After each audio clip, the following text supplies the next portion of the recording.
¿Qué tal? ¿Cómo les pareció la historia? Bien, pa. ¿Sí? Buena, sí.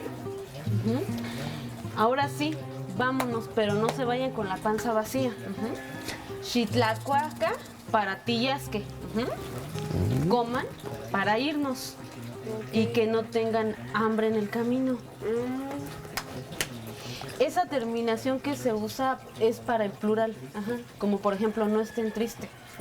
Amo Ximocuezoca. Me da gusto de que ustedes no se hayan aburrido.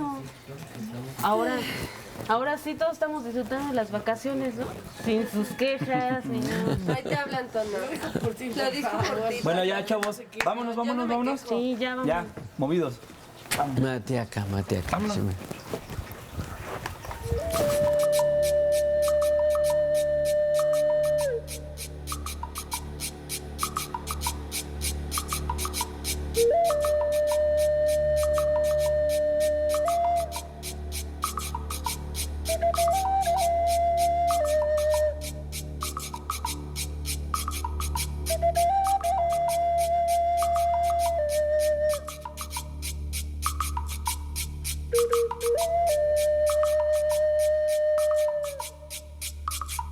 Thank you.